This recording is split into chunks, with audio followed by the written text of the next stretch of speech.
तिरुपति बालाजी। कि कदाचित ही कोई ऐसा हो जिसने तिरुपति बालाजी का नाम ना सुना हो। इसे दक्षिण भारत के सबसे बड़े और प्रसिद्ध मंदिर के रूप में मान्यता प्राप्त है। दक्षिण भारत के अतिरिक्त अन्य राज्यों में भी इस मंदिर की बहुत मान्यता है। ये एक ऐसा मंदिर है जहां भगवान विष्णु मनुष्य रूप में विद्यमान है, जिन्हें वेंकटेश कहा जाता है। इसी कारण इसे वेंकटेश्वर बालाजी भी कहते हैं। यह मंदिर विश्व का सबसे अमीर मंदिर है, जहां की अनुमानित धनराशि 50,000 करोड़ से भी अधिक है। इसके पीछे का कारण बड़ा विचित्र है। बात तब की है जब देवों और दैत्यों ने मिलकर समुद्र मंथन किया। उस मंथन से अनेक रत्न प्राप्त हुए और उनमें से सबसे दुर्लभ देवी लक्ष्मी की उत्पत्ति हुई। उनका सौंदर्य ऐसा था कि देव और दैत्य दोनों उन्हें प्राप्त करना चाहते थे। किंतु माता लक्ष्मी ने स्वयं श्री हरि विष्णु को अपना वर चुन लिया। स्वयं ब्रह्मदेव ने दोनों का विवाह करवाया। विवाह के पश्चात देवी लक्ष्मी ने पूछा कि उनका स्थान कहां होगा। तब नारायण ने कहा कि उनका स्थान उनके वक्षस्थल में होगा। यह सुनकर देवी लक्ष्मी थोड़ा रुष्ट होते हुए बोली, प्रभु, सभी पुरुष अपनी पत्नियों को अपने हृदय में स्थान देते हैं, फिर क्या कारण है कि आपने मुझे अपने हृदय के स्थान पर अपने वक्षस्थल में स्थान दिया?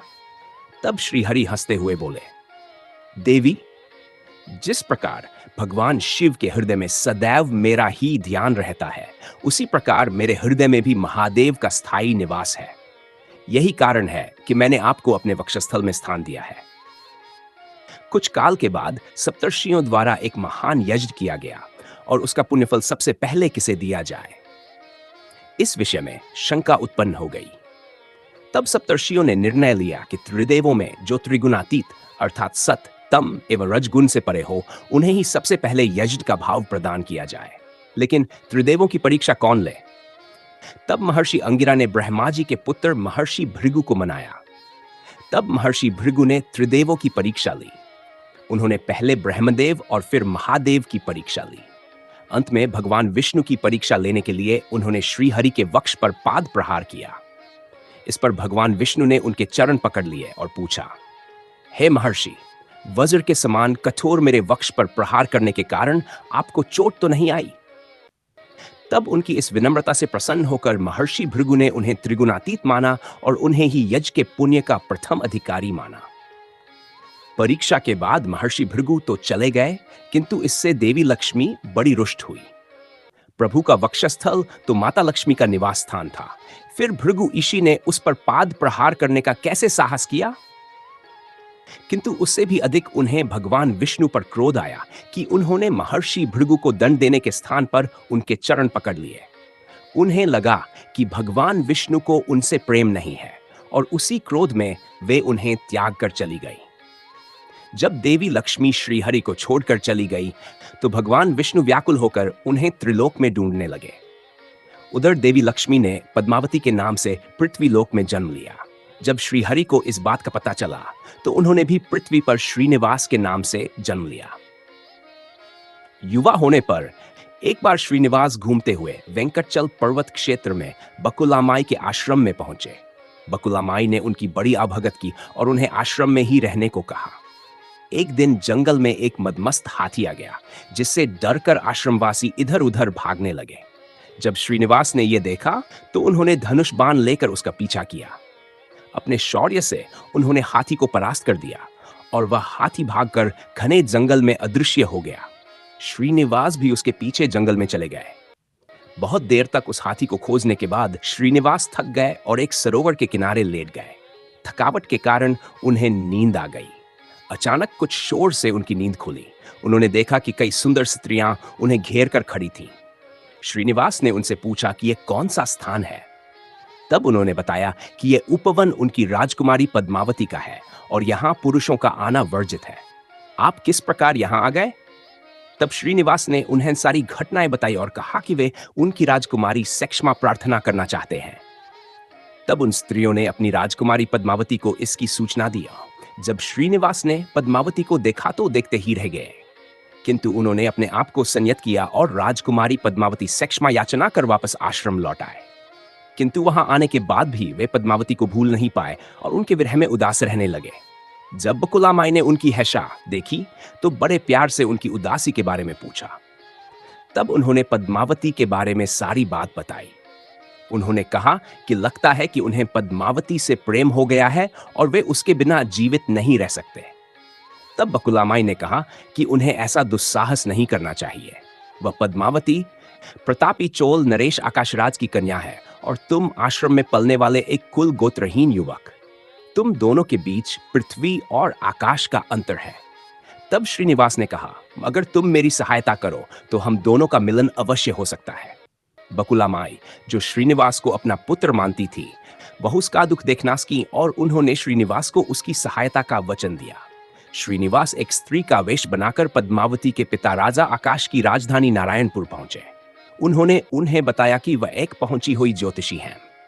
उन्होंने राजा के विषय में कुछ ऐसी बातें बताईं जिससे वे बड़े आश्चर्यचकित हो गए। तब उन्होंने अपनी पुत्री पद्मावती को बुलाया और स्त्री वेश में श्रीनिवास को उसका भविष्य बताने की प्रार्थना की। उन्होंने पद्मावती का हाथ देखकर कहा कि कुछ दिनों पहले जिस युवक को तुमने जंगल में देखा था, उसी से तुम्हारा विवाह होगा। कुछ दिनों के बाद उस युवक की माता विवाह का प्रस्ताव लेकर आपके पास आएंगी। ये कहकर श्रीनिवास वहां से चले गए। कुछ दिनों के बाद बकुलामाई नारायणपुर पहुंची और अपने पुत्र के विवाह का प्रस्ताव महाराज आकाश के सामने रखा। तब पद्मावती की माता धारणा देवी ने पूछा कि आपका पुत्र कौन है? तब बकुलामाई ने कहा, हे महारानी, मेरे पुत्र का नाम श्रीनिवास है। वह चंद्रवंशी है और मुझे माता के समान ही मानता है। इसके बाद बकुलामाई ने श्रीनिवास की कुंडली राजा को दी। तब महाराज आकाश ने उनसे कुछ दिन का समय मांगा। यह सुनकर बकुलामाई बाद में आने को कहकर वहां से चली गई। उनके जाने के बाद महाराज ने अपने राजपुरोहित को बुलाकर उन्हें श्रीनिवास की कुंडली दिखाई। उसे देखकर राजपुरोहित ने कहा कि हे महाराज, इस युवक के गुण तो स्वयं श्रीहरि विष्णु से मिलते हैं। लक्ष्मी के समान आपकी पुत्री पद्मावती के लिए यह निश्चय ही सुयोग्य वर है। यह सुनकर महाराज बहुत प्रसन्न हुए और उन्होंने बकुलामाई को अपनी सहमति भेज दी। जब बकुलामाई ने यह सुना तो वह और श्रीनिवास बड़े प्रसन्न हुए। लेकिन वे तो बड़े निर्धन थे। अब राजा की बेटी से विवाह तो धूमधाम से ही करना पड़ेगा, किंतु उसके लिए धन कहां से आएगा? यह सोचकर बकुलामाई श्रीनिवास को लेकर वराह स्वामी के पास पहुंची और उनसे अपनी समस्या बताई। तब वराह स्वामी ने 8 दिक्पालों का आह्वान किया और श्रीनिवास से कहा कि उन्हें अपनी समस्या बताओ। तब श्रीनिवास ने कहा, पद्मावती से विवाह करना चाहते हैं, किंतु उनके पास धन नहीं है। तब देवराज इंद्र ने कुबेर से कहा कि वह श्रीनिवास को कुछ धन दे दें। तब कुबेर ने कहा कि मैं धन दे तो दूंगा, किंतु श्रीनिवास उसे कब तक वापस कर पाएंगे? इस पर श्रीनिवास ने कहा कि वे कलयुग के अंत तक उनका धन लौटा देंगे। तब कुबेर ने उन्हें बहुत धन दे दिया और सभी दिक्पालों के समक्ष उन्होंने श्रीनिवास से एन पत्र लिखवा लिया। बाद में उस धन से श्रीनिवास ने धूमधाम से पद्मावती से विवाह किया और दोनों सुखपूर्वक वेंकटाचलम पर रहने लगे। तिरुपति बालाजी के मंदिर में प्रतिदिन औसतन 1 करोड़ रुपए से भी अधिक का दान होता है। यह मंदिर न केवल श्रद्धा का केंद्र है, बल्कि यह वैज्ञानिक, रहस्यमय और दिव्य घटनाओं से भी भरपूर है। हर वर्ष यहाँ करोड़ों भक्त आते हैं और घंटों कतार में खड़े होकर दर्शन की प्रतीक्षा करते हैं। इस मंदिर की व्यवस्था तिरुमला तिरुपति देवस्थानम बोर्ड द्वारा की जाती है, जो विश्व के सबसे बड़े धार्मिक ट्रस्टों में से एक है। तिरुपति बालाजी मंदिर में सेवा देने वाले अधिकांश लोग स्वेच्छा से सेवा करते हैं। वे इसे ईश्वर की सेवा मानते हैं और बिना किसी वेतन के यहाँ वर्षों तक काम करते हैं। एक रोचक तथ्य यह भी है कि बालाजी की प्रतिमा में एक विशेष प्रकार की चुंबकीय शक्ति पाई गई है, जो वैज्ञानिकों को भी आश्चर्यचकित कर देती है। ऐसी मान्यता है कि यदि कोई सच्चे मन से बालाजी की मूर्ति को देखता है तो उसे अपने जीवन में सुख, शांति और समृद्धि का अनुभव होता है। मंदिर की वास्तुकला चोल और विजयनगर शैली का अद्भुत संगम है। मंदिर के भीतर स्थित स्वर्ण द्वार यानी सोने का दरवाजा भी अत्यंत प्रसिद्ध है। यह पूर्ण रूप से सोने से निर्मित है और इसे देखने मात्र से ही भक्त अभिभूत हो जाते हैं। यहाँ नवविवाहित जोड़े आशीर्वाद लेने के लिए अवश्य आते हैं, क्योंकि माना जाता है कि बालाजी का आशीर्वाद वैवाहिक जीवन को सुखमय बनाता है। बालाजी की पूजा में उपयोग होने वाले फूल, दूध, घी और अन्य सामग्रियां विशेष रूप से शुद्ध स्थानों से लाई जाती हैं और इनका उपयोग केवल शास्त्रोक्त विधियों के अनुसार ही किया जाता है। ये भी कहा जाता है कि जब आप मंदिर की सीढ़ियों पर चढ़ते हैं, तो हर पर एक विशेष ऊर्जा का अनुभव होता है, जैसे कोई अदृश्य शक्ति आपके साथ चल रही हो। तिरुपति बालाजी का इतिहास, भक्ति, रहस्य और अद्भुत चमत्कारों का ऐसा संगम है जिसे जानने, देखने और अनुभव करने के लिए जीवन भी कम पड़ सकता है।